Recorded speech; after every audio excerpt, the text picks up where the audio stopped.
Парыз намазында шам экинчи рекетинде зам сүрө кошуп окубай койсо, сажда сах кылынабы? Кылынат. Зам сүрөлөр туугандар важип болот. Эгерде биринчи, экинчи рекетинде фарыздына зам сүрө кошпой койсоңуз, анда жаңылыш саждасын кыласыз. Себеби важипти таштап койдуңуз. Ал эми үчүнчү рекетте парыз намазында зам сүрө кошуп окуп алсачы, ага дагы, жерге кошпош керек эле. Сиз кечиктирип атасыз.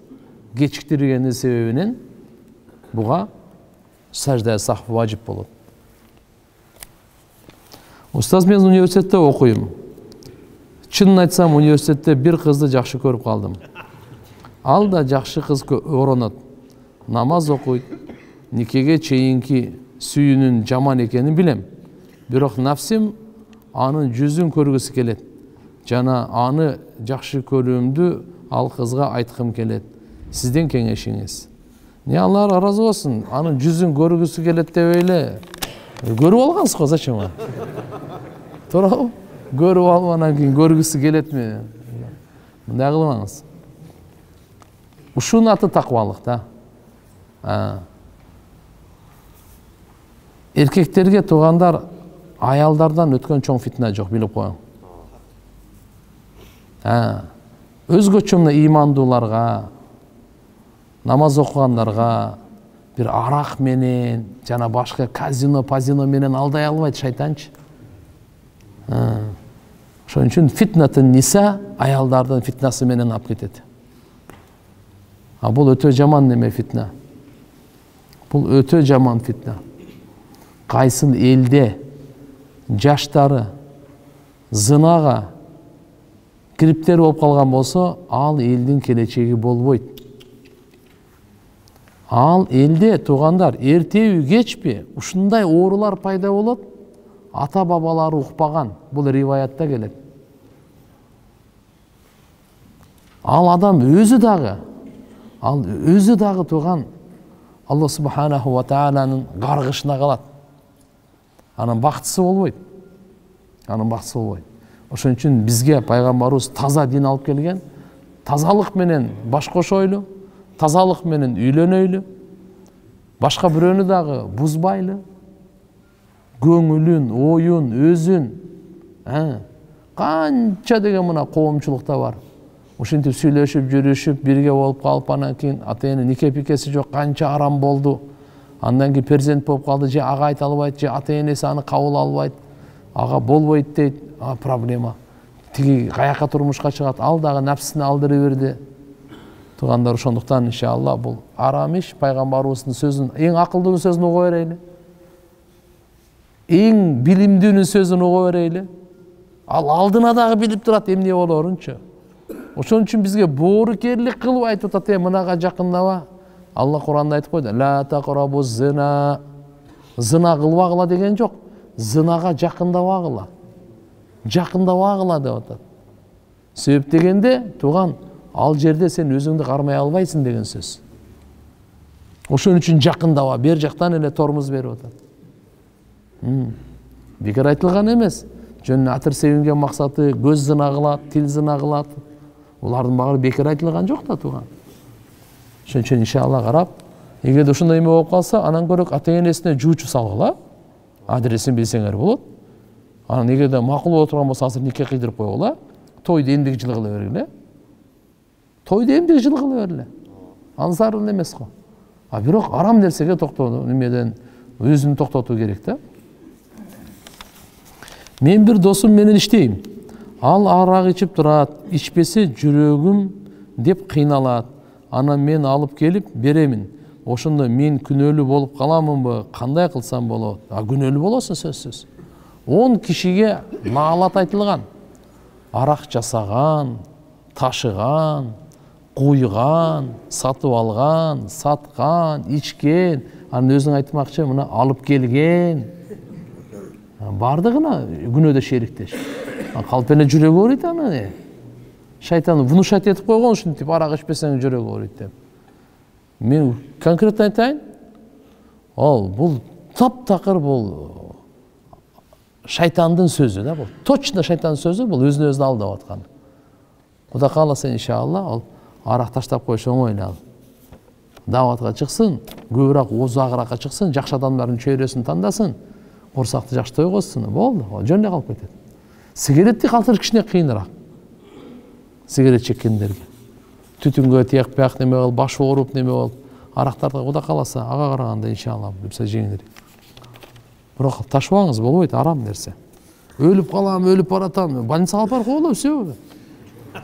Мен кичинемде апам менен устаз, мен кичинемде апам менен зына иш болгон, канча жашта экенимди толук билбейм. Атам Россиядан көп жыл келбеди, анан мени менен болду деп ойлой.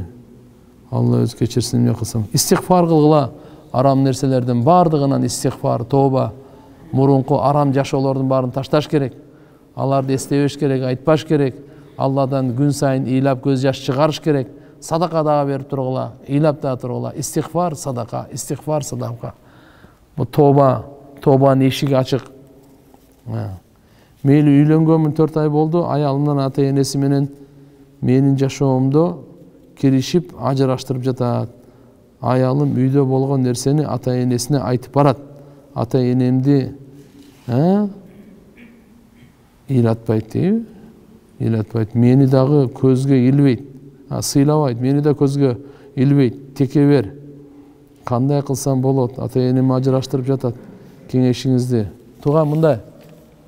Bunun бардыгы караңызда, биз эркек эркектей болсок, аял аялдай болот. Эркектик милдетти аткарбасаң, азыркындай проблемалар болот. Алла Таала эркекти жоопкер кылып жараткан. Милдетибизди билейли, өзүбүздү күнөөдөн сактайлы. Үйдө таалим болуп, үйгө эртерээк келиңиз. Аялды жакшы көрүңүз, кызматына жардам бериңиз. Чогу машаалла ибадат кылгыла, чогу намазга тургула, чогу Куран окугула, чогу зикир кылгыла. Буга мындай кош көңүл болбоңуз. Биз түшүнбөгөн, шайтан алсырай турган, руханият күчөйө турган өтө сырлар бар берди. Ушинтип таалим кылып койсок эле ушундай болуп кетеби? Ошондой болуп кетет. Кайсы үйдө таалим болсо периштелер келет. Периштелер келген жерде шайтан качат. Шайтан качкан жерде азгыруусу кошо качат. Шайтандын азгыруусу качканда азыраак ачуулана баштайсың. Бири-бириңерди жакшы көрүп, айыптарыңарды жашыра баштайсың. Аманаткөй бол. Ихластуулук, иманды бекемдеген үйдөгү таалим менен болот. Үйдөгү ибадаттар менен болот.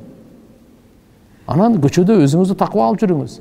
Сиз дагы ар кыз менен сүйлөшө берсең, ал деле айтат да, мен деле сүйлөшө берейин. Мен деле сүйлөшө берейин дейт. Урматтуу устаз, өткөндө акида тахавия сабагында айттыңыз. Ал-Кайда болсоңор да силер менен бирге. Алла кайда болсоңор да ал кайда болсоңор да силер менен бирге деп. Бул аят жөнүндө Абу Ханифа айтат. Кагазга мен силер мененмин деп, бирок заты менен мен бирге эмесмин деп, жана Ибн Аббас айтат, Алла илими менен бирге деп. Аллахтын заты сыпаты бир деген пикирди сизден башка кайсыл аалымдар карманчу дейт. Алла разы болсун, атым Жаныбек. Мындай туугандар. Алла Таала жисим эмес, ушуну жакшы түшүнүп алыңыздар. Бирге боло турган жисим деп коет, түшүнөсүзбү? Жисим эмес да. Мутакаллиминдерде ихтилаф болгон. Ушул акида илиминде алгачкы адамдарда Алла Таала өзүнүн вujud заты менен биргеби, же илим кудурети менен биргеби? Түшүнүктүүбү? Кур'ан-ы Каримде "Ва хува ма'акум айнама кунтум", силер кайда гана болбогула, ал силер менен бирге дейт. Ва хува деп Алла Тааланын өзүнө барат да булчу. Бирок азыр мисалы эми карап туруп, кээ бирлерден анда ажатканада делеби, путта делеби, ар жерде дегенде неме болуп калат. Силер менен кайерде гана экөөң болсоң, үчүнчү Алла, үчөөң болсо төртүнчү Алла, Алла илими менен, кудурети менен депчи. макулбу? Бирок ушул жерде Алла Таала субхана ва тааля заты сыпаты эки башка нерсе эмес. Адамдардын акылынан чыгыш үчүн ал каерден биз ушул жерден адашып атабыз, угуңуз. Каерден биз жерде туура эмеске кетип атабыз, качан биз аны жисим дегенде. Мисалы, Кур'ан-ы Каримди жаттаган кары. Бул Кур'ан-ы Карим каякта? Мээсиндеби же жүрөгүндөбү? Барыңыздарга суроо. Кур'ан каерде болсун мейли. Кээ бирлер мээсинде дейт, кээ бирлер жүрөгүндө дейт. Макулбу? Так. Эми Кур'ан-ы Карим менен бул киши ал кайсы мээсинде, жүрөгүндө, ал жисим эмес да.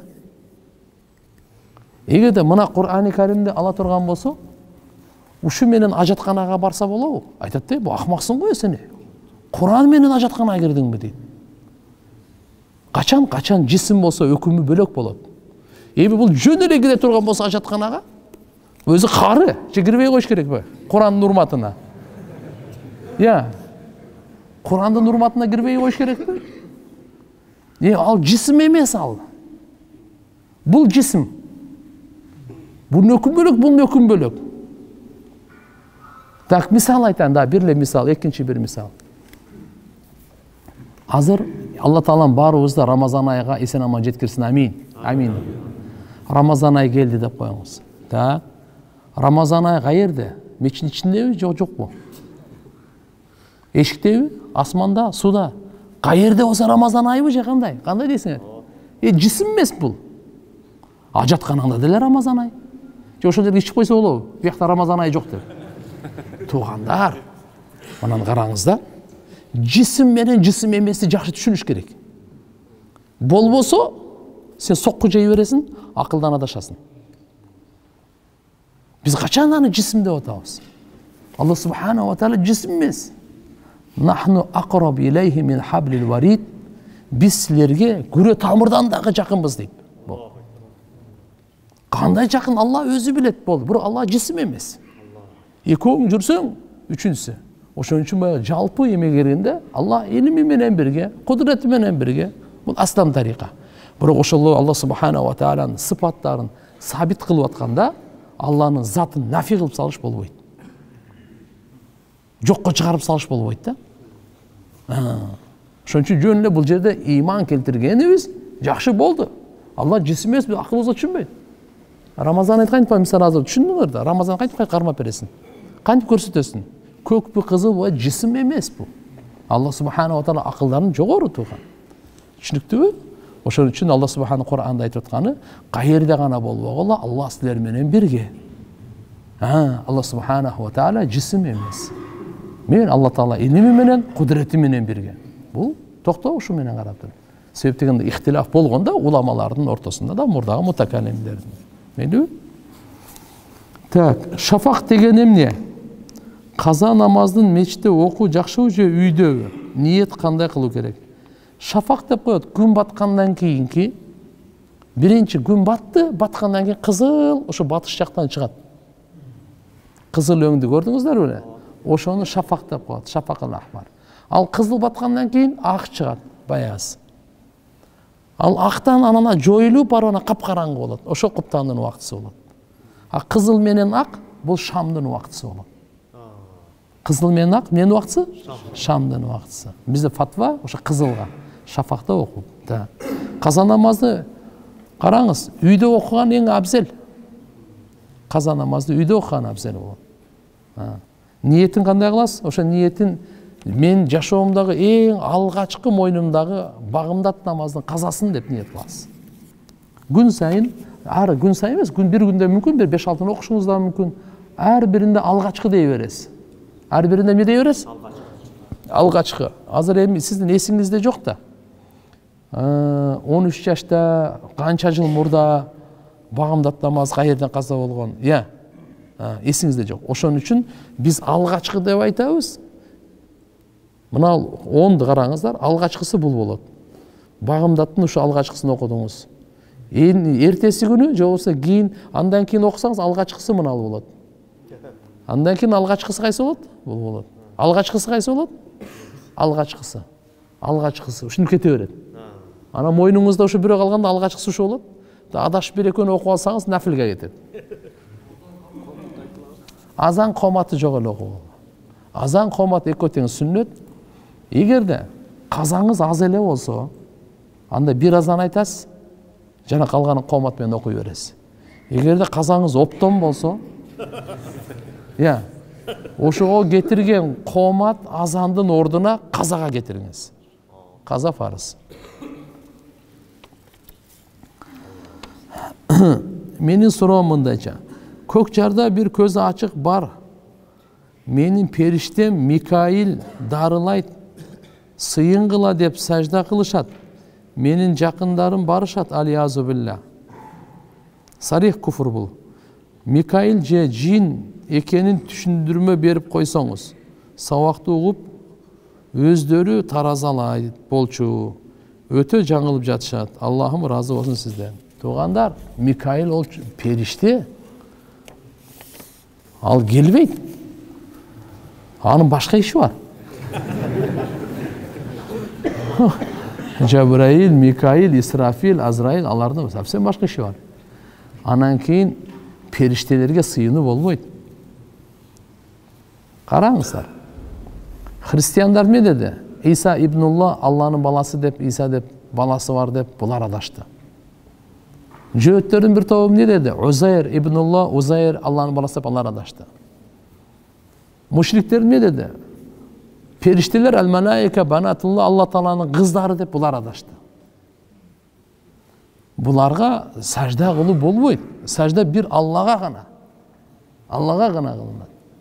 Периштелер албетте сыйлай турган махлуктар. Алар нурдан жаралган. Макул, бул Аллага чакырып аткан сыйыныш керек тиякпак, ал болбойт. Ал жин өзүнүн атын Микаил коюп алган. Жин не коюп алган атын? Микаил коюп алган. Жиндер эле эмес, Африкага барсаңыз Микаил деген адамдар деле бар. Жо, серьезно? Алар африканецтер Жибриил деп коет, Жабраил деген чоң кары бар. Исрафил деген аттар бар. Ал жакта ушундай аттар бар да. Адамдын аты. Биз менен окуйт эле балдар. Атың келсе Жабраил. Машалла деп. Аны биз менен окуган бир бала Жабраил деген бала бар да. Бирөөсүнүн инесинин аты Микаил болчу, өзүнүн аты Жабраил эле. Ошентип ал жин дагы ат коюп алды, кулакка тээп атат. Мына көз ачыктан. Айтып атат, мына мен Микаилмин деп. Ал Микаил, ал периште Микаил эмес, ал жин да.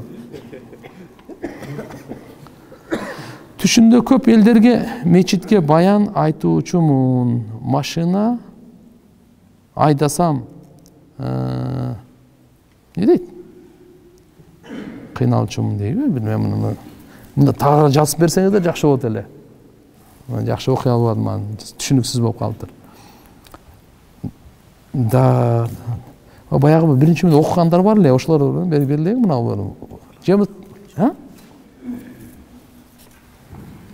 Мен биринчи курста окуйм. 3 ай мурун мындай тунугураак, тагыраак жасаңыздар, мага да жакшы болот, сиздерге да жакшы болот. Мен биринчи курста окуйм. 3 ай мурун нарындан келгем. Бишкекте дагы 5-6 жыл жашашым мүмкүн. Сурайын дегеним, касыр намазды кандай кылам? Мисалы, куптан намазын 4 рекетине, парыздын канча убакытка чейин 2 рекет окулуп окуй берем. Жок, сиз эгерде 5-6 жылга чейин келген болсоңузчу, болду, Бишкекте сразу эле толук окуйсуз. Вообще касыр окубайсыз. Бул жактан нарынга баратканыңызда жолдо касыр окуйсуз. Макулбу? Нарынга барып, нарында үйүңүз болсочу, барар заматта толук окуйсуз. Анан кийин кайра бул жакка келгенде жолдо касыр окуйсуз Бишкекке чейин. Бишкекке келгенде 15 күндөн ашыгыраак тура турган болсоңуз, автоматически толук окуйсуз. Түшүндүңүзбү? Мен Москва шаарында жеткирүү кызматында иштейм. Күндөлүк керектөлүүчү азыктарды ташыйм. Арасында адал эмес азыктар аралашып калат. Ошол тапкан акча адалбы? Арак, чочкон этин ташыган болбойт. Ничего тамеки? Жеңилирээк. Сыйкыр же болбосо жин кирип кеткенин кантип билсе болот? Адам кандай болуп калат? Сыйкыр кирген адамга Бишкек шаарында кайсы жерге алып барса болот? Мындай сыйкыр менен жин экөө тең киргенгечи, ал сөзү орундуу эмес болуп калат. Сөзүнөн тайып, көңүл тартпай, ар ким менен урушуп, макулбу? Анан албетте кайсынысы сыйкыр, кайсынысы жинден, аны кээ бир адамдар билсе керек. Оны өзүнүн адисинен сурап көрүш керек. Мен билбейм аны. Кайерге окутабыз дей турган болсоңор, көбүнчө мына Московский Гоголяда центральный мечит бар. Ошол жерде сопулар бар, окуй турган дамыналар бар. Андан сырткары мына Баха менен көтөрүлгөнүңүздөрдө, Баха Южный магистраль менен көтөрүлгөндө Ас-Сунна деген ошол жерде медициналык борбор бар. Вот ошол жерде дагы ошо сыйкырларды, жиндерди окуйт. Кредит боюнча кененирээк айтып кетсеңиз, мисалы, кредит алып, мал алып атышат, үй эмеректери үй салып атышат, кредиттен кутулушту, бирок кандай болот, адал болобу, ушул жөнүндө көбүрөөк маалымат бериңиз. Процент таксырлар болбойт бул. Шариятыбыздын бунун чечими, пайгамбар саллаллаху алейхи вассалам ачык айтып койгон. Эгерде бирөөгө процент берген болсоңуз тууган, ошо проценттен акча келип калды, анда өзүңүздүн баягы негизги дасмияңыз бар го, 10 000 сом бербедиңиз беле? Үстүнө 5 000 сом кошуп бербедиби сизге? Ошо 10 000 сомду алың дагы 5 000ди жок кылың. Канча үстүнө тапкан болсоңуз, кредит менен келип калган болсо, аны садака кылып бериң. Бейбечараларга кетирип бериңиз. Анан ушуга чейин билбей кылып алган истигфар тооба кылыңыз. Дуа кылганда Аллага сиз деп кайрылса болобу? Кайсынысы жакшы, сиз дегенби же сиз деп кайрылуубу? Сен дегенби? Жок, Алла Таалага сен деп эле кайрыласыздар. Я Алла, кечиргин, хидаят бергин, рызкы бергин, өзүң сактагын деп. Сактап коюңузчу дебей. Сактагын деп. Иштеген жериңде паракорчулук көп. Бирок ал жерде иштегенде ыраазычылык кылып, чаевой деп акча берсе, ошону алса арам эмеспи дейт. Кээ бирлери акча сурашат, аткарган кызматы үчүн, печать басканы үчүн дейт. Бул болбойт. Өзгөчө мамлекеттик кызматта атайы айлык бар. Алардын соцфонд төлөнөт, мамлекет атайы айлык берет, биз баарыбыз налог берип атабыз ошолорго. Туурабы? Ошолордун баары бул жерге келет, свет төлөп атабыз, башкасын төлөп атабыз, налог болуп атат. Алардан ошого мамлекеттин кызматын иштеп атат деп айлык берип атат. Анын үстүнө кылган акысын ала турган болсо арам болот. Андан сырткары сиз кызмат кылыңыз, документтерин алып жазып бериңиз. Жумушуңуздан сырткары, бул сиздин жумушуңуздан эмес да. Же болсо башка дагы бир кызматтарды кылып берип акча ала турган болсоңуз, анда бөлөк кеп. Саат 9-дан 5-ке чейин иштейсиз, 5-те жумуштан чыктыңыз, 6-га чейин мейл кандай кызмат көрсөтүңүз, алдар акча алыңыз мени. Эгерде частный компания боло турган болсоңуз, анда бөлөк кеп. Анда акчаны жакшынакай коюп, каалагандай өзүңүз менен макулдашып, кардар менен сүйлөшүп ала бересиз өзүнүн жолунда. Албетте адамдардын муктаждыгынан пайдаланып, акчаны көбөйтүп койгон жакшы эмес. Шариятта эркек киши үй бүлөнү, аялды багууга милдеттүү. Аял киши үйдө бала багып, өз тиричилигин кылыш керек деп түшүнүп атабыз. Тескерисинче, күйөөсү оорулуу болуп, аялдын жардамына муктаж болсо, бардык маселени аял киши чечип, бүт оорчулукту өз мойнуна алса, аялдан алган соо кандай болот, же күйөөгө итаат кылбаган абалда болуп, сооптон кур калабы? Ушул жүрөктү өйүгөн суроого кеңири жооп берип коесузбу? Эми эгерде күйөө кээде ушу ооруп калган болсо, өзү акча тапканга кудурети жетпесе, шарият деле анда аялга буйрат. Себеби өзүн багыш керек. Бирок мүмкүн болсо тамак аш менен жасап саттырганга, анан кийин кийим кече тиккенге, ушу эркектер менен аралашпаган азыр швейный немелер чыккан. Ушундайларга жакшы да. Эгерде азыр эркектер менен чогуу аралашып, сапарга барып, намахарамдар менен сааттан кечке иштеп, кечке чейин келип, ал тамашалап тийишет, бул да мындай болот. Бирөөнүн тою, бирөөнүн да вечеринкасы да, бирөөнүн туулган күнү, майда чүйдө, бул тууган жакшыга алып барбайт да. Анан бечара тиги күйөөсү ооруп аткан болсо, өңүлгөндүн үстүнө көмгөн кылып, ал кыжалат болуп отурса, ким менен сүйлөшүп атат, каяктан болуп атат депчи. Ошон үчүн ушундай аялдарга, ушундай кыздарга мен айтаар элем, Алла Таалам иншалла кудуреттүү, Алла Таалам гайраттуу, макулбу? Ошон үчүн сиз иншалла биз таквалык менен кесипти караңыз, Аллахым ошого береке берет. Эгерде балаңыз чоңоюп калса, агаңыз, иниңиз, тайкеңиз болсо, чогуу иштесе мейли. Макулбу? Анан намахрам бул махрамсыз эле намахрамдар менен иш кылган бул жакшылыкка алып барбайт. Үйдө жакшынакай нерселерди жасап туруп эле мейли күйөөңүз аркылуу телефонду күйөөңүз көрүп коюңуз, ошо сата берсин, ала берсин. Азыр тем более азыр кандай бир буюмду алып сатуу өтө жеңил болуп калды. Телефондор менен эле баардык иш бүтүп атпайбы? Кандай болбосун намахрамдар менен аралашпаганга аракет кылыңыз. Аялдар боюнан алдырганда себеп менен жана азыркы заман менен күйгүздүрүп жатабыз ооруларды. Ошол убакта аялдар канча күнгө чейин намаз окубайбыз же окуй беребизби? Бир айга чейин дары колдонуп жатабыз. Ушул кандай болот? Аялдардын маселесинде мындай, эми этектер келип калганда бизде Ханафи мазхабта азы 3 күн, көбү 10 күн. Эгерде таптакыр эле келбей калса эчтеке эмес, окуп кете бересиңер. Эгерде ошо таптакыр эле айыз келбесе окуй берет, болду. Эгерде 10 күндөн көбүрөөк келе турган болсо, анда дагы болду. 10 күн айыз болуп эсептелет да, андан кийинкисине кусул кылат, кийинкилерин дарат менен ар бир намаздан кийин окуп кете берет.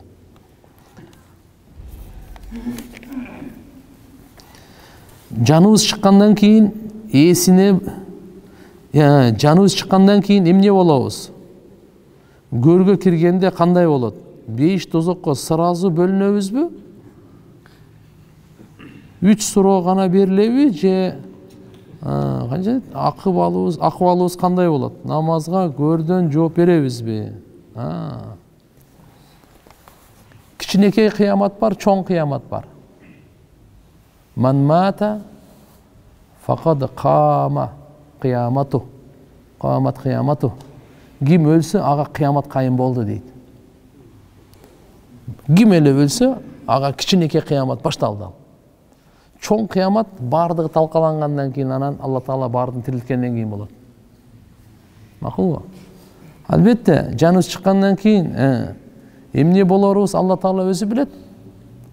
Бирок кандайдыр бир деңгээлде инсанда калат. Угуп алыңыз жакшы.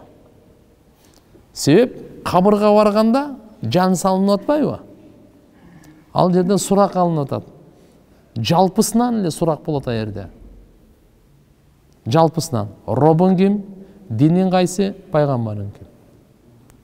Ол ошол жалпысынан жооп бере алат. Бу дүйнөдө жашаганына жараша, жаттап алганына жараша эмес, жашаганына жараша жооп берет. Буну билип коюңуз. Жаттап алганына жараша эмес, жашаганына жараша жооп берет. А эми кыямат күнү болсо, аны кенен ар бирине анан кийин сурак башталат. Аялдардын айызы 10 күндөн ашса, оорунун себебинен кирген кан болуп, намаз окулат дерет го. Ал эми климакс учурунда кан бир айга дээрлик келет. Ошол учурда кандай болбосун? 10 күндөн кийинкисин бардыгын намаз окулат. Биздики алар өздөрүнүн адатын билет, ай сайын боло турганын, андан кийин окулат. Намазды бузуп алган учурдагы кечирим саждасы тууралуу айтып бересизби? Фарызды ылдый алдын аркага жылдырып койгондо, важиптер таштап койгондо жаңылыш саждасы болот. Кечинде жолдошум келет, ошол так. Бул башка экен.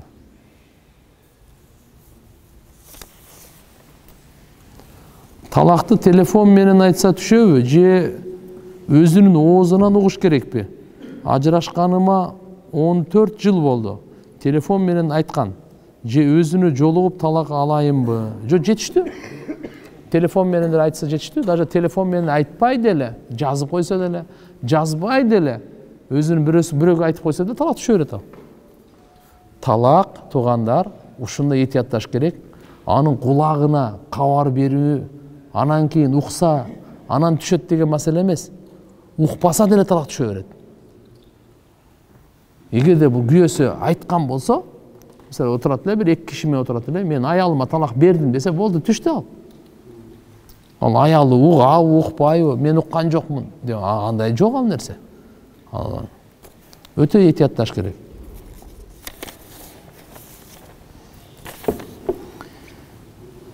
Так, Аллахумма салли ала Мухаммад. Манзил окуп дуа кылса, Аллахумма барик ала Мухаммад ва ала али баракта ала Ибрахим 100 жол окуса, таалим болор алдында уйку келбейт деген туурабы? Бул эми алымдардын тажрыйбасы болушу мүмкүн, салаваттын берекеси. Бирок пайгамбар саллаллаху алейхи ва салламдан мындай хадистер жок да. Азанды күтпей намаз окуй беребизби? Телефондогу убакыт менен дейт. Жок туугандар. Азанды күтүш керек. Азан бул сүннөт. Шиарил ислам. Исламдын чоң бир белгиси болуп эсептелинет. Азанды уккандан кийин сүннөттү. Андан кийин намаз окуш керек. Албетте бул кимдерге? Азыр самолет учат. Рейс бар саат 1-ден 1:30 рейс. 1-де намаз окуп, убакыт кирген окуп кетет. Же болсо 1:30 азыр заседание башталат өкмөттүн. Намаз окуйм деген саат убакытсы кирген, 1-де намаз окуп кире берсин дейбиз. Буларгачы? Бирок дайым эле мындай боло бербейт да. Атак азандан кийин намаз болуш керек. Кээ бир учурларда, ушундай болуп калган учурларда, мисалы, убакыт кирери менен намаз окусаңыз, албетте кабыл, азандын сабабынан махрум болуп каласыз. Даратта масынын ролу жөнүндө масыга мас тартыш бул ахли сүннет вал жамааттын аламатынан болот масыга тартсаңыз. Албетте биринчи даратта ошо толук алгандан кийин ана масы кийилет да. Мусапырга 3 түнгө чейин тартып жүрсө болот. Мусапыр эмес үйдөгүлөргө, мукимдерге 1 күн 1 түндө. Намаз окуп жатып сөздөрдү унутуп калса же рекеттен жаңылса кандай болот? Сөздү кандай унутуп калды? Мисалы, эмнени унутуп калды? Субханакаллахумманы унутуп калдыбы? Же амин деп айтканды унутуп калдыбы? Же Фатиханы унутуп калдыбы? Эмнени унутуп калды? Аны карашыбыз керек да. Эгерде Фатиханы унутуп калса, аны кайра баштан окусун. Эгерде субханака же рүкүдө субхана роббил азим деп унутуп калган болсо, ал эчтеке эмес. Ал сүннөт эле. Ага жаңылыш саждасы болбойт. Ат-тахиятты айтканды унутуп кала турган болсо, анда жаңылыш саждасы бар. Мындайда намазда кээ бир өкүмдөр фарыз, кээ бирлери важип, кээ бирлери сүннөт. Фарыз калып кетсе намаз болбойт. Важип калып кетсе, анда сажда сахв, жаңылыш саждасы менен толуктанат. Сүннөт калып кетсе, жаңылыш саждасы кылынбайт да. Кемчиликтүү ойдон калып кетет. Жумушта шефтин уруксаты жок, мисалы бир печенье жесек канчалык күнөө дейт. Уруксаты жок, шефтин уруксаты. Арам да, арамдын кичинекей чоңу баары бирдей. Бир тамчы зара менен 1 литр экөөнүн айырмасы жок. Макулбу? Ошондой бир чака сүткө 1 тамчы зараны кошуп койсоң, арам болгондой эле, буда деле ошондой эле арам. Уруксат менен жеңиз. Менин байкемден 15 кою бар. Аны чабан кайтарат. 15 кой 3кө бөлүнөт. 5 өзүмө, 5 тоютта дейби, 3 чабанга кайтарганын акысы ошол. 15 койго зекет берилет. Жок, койго зекет 40ка чейин берилбейт. 40 кой болгондо анан 1 кой берилет. Биз фарыз орозодон кийин 6 күн сообу чоң деп орозо кармайбыз.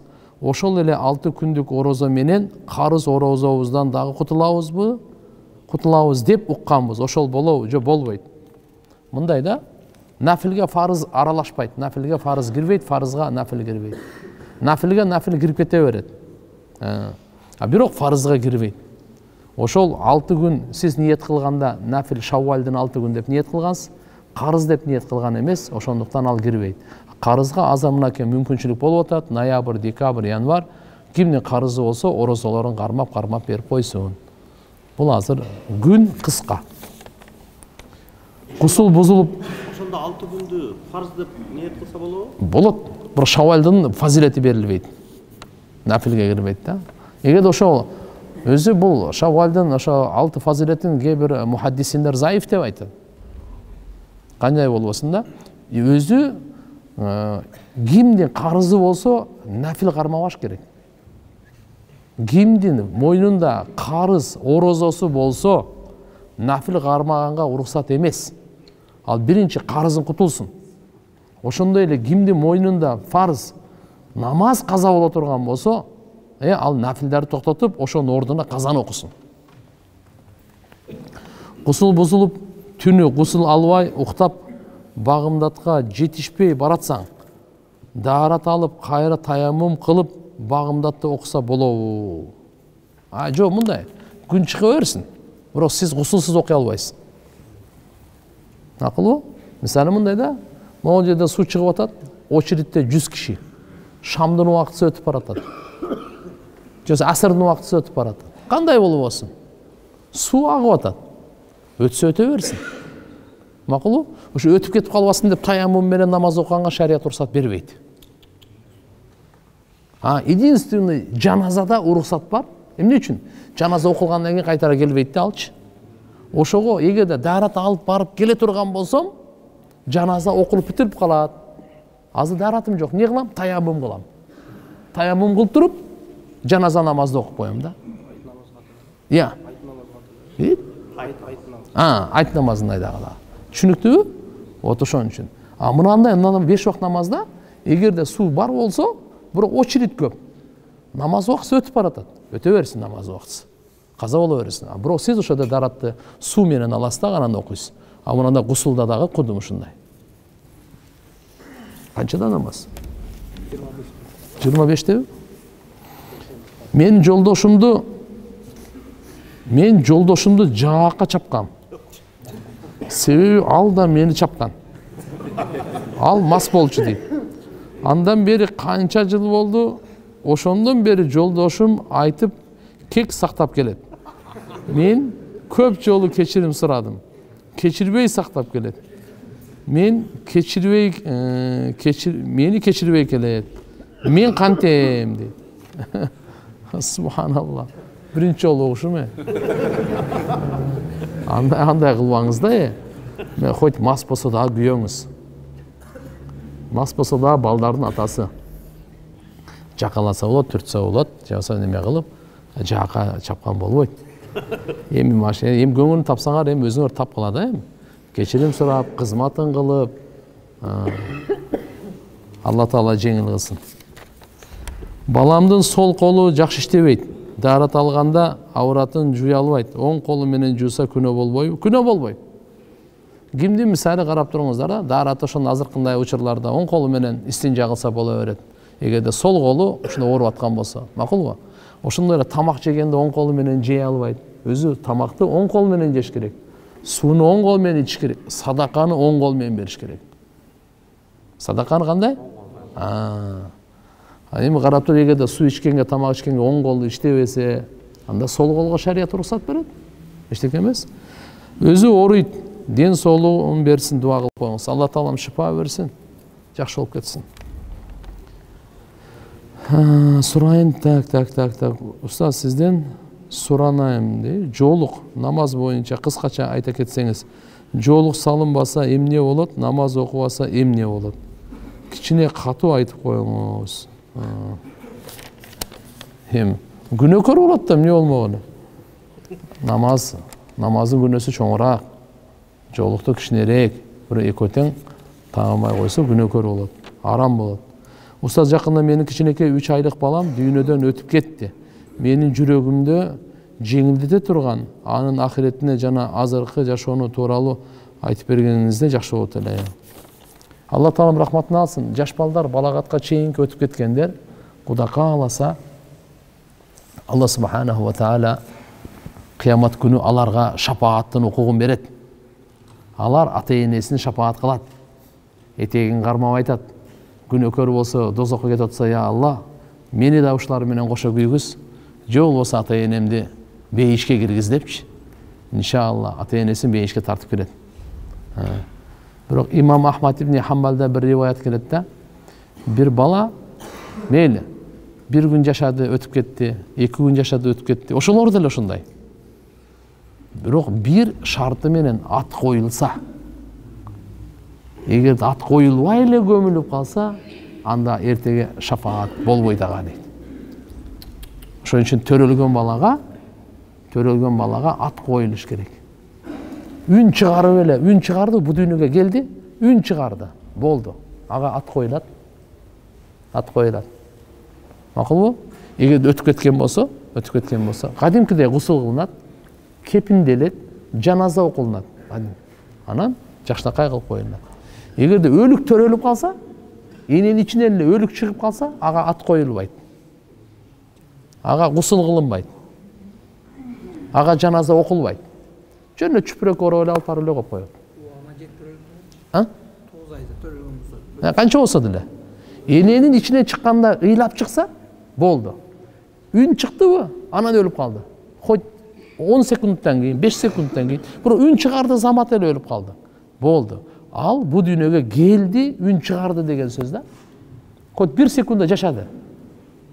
Ага ат коюлат. Макулбу? Ага кадимкидей гусул берилет, кепинделет, жаназа окулунат баары. А болбосо жөн эле коюлат. Субхана раббика раббил хамма ясифун ва саламун алхамдулилlah. Алла кабыл кылсын.